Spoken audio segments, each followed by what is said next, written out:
I used to live in Paris in the year 2015 as part of my master's. Um, and I had a friend called Kate who had the great misfortune of being seduced by a Frenchman and being abandoned by him right at the moment she thought she was ready to move to France for him. It's called Making Friends with a Rose. What good was it to say, I will tell you a story about myself one day, and to resume uttering in exasperation a washed out tale of love? I was worn too with the thing that tied us both, the other ungloved. Once upon a time, she began to say, a union was made, and from its sublime, seraphic solidity, cool and hot, upon demand or provocation, it transformed as it writhed and turned in her arms night after night until it evaporated and became the sole repository of her grief. Why do we learn of love in its absence, like Van Gogh's shoes without their peasant? To learn that a shoe well worn can transform your woe to relief. Why do we learn of it when from the shaking tide inside us, under a full moon, our body is 70% water and 30% shit that always washes up on the shore of another?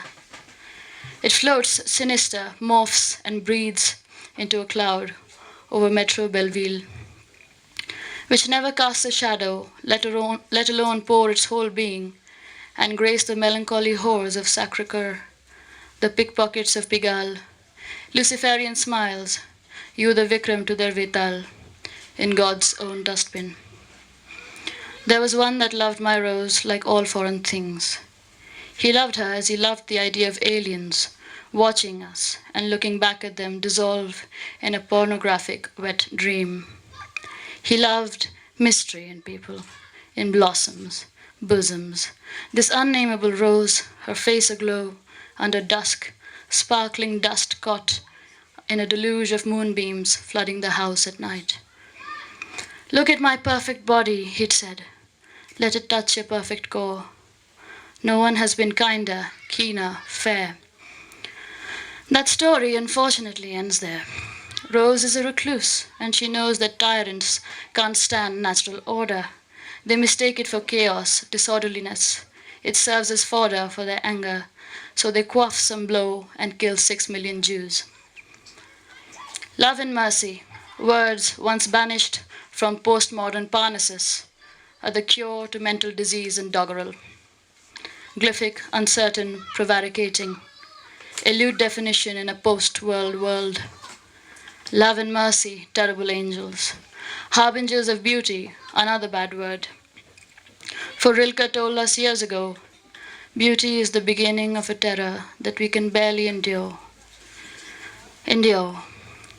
That is the nature of that sudden sorrow that grips my rose, lays siege over her. Its flesh is enduring and nothing is unbearable. We endure everything and go on living.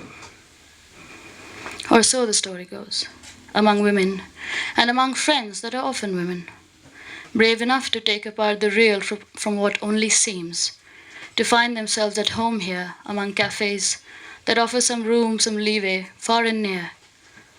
Somewhere on the street, a fireplace has gone out, and women have shucked off borrowed dreams to live forever in their own.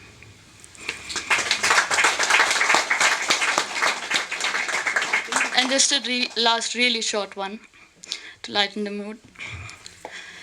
When I started out, I anticipated a tall poem, but as it turns out, it really is a small poem. Thank you.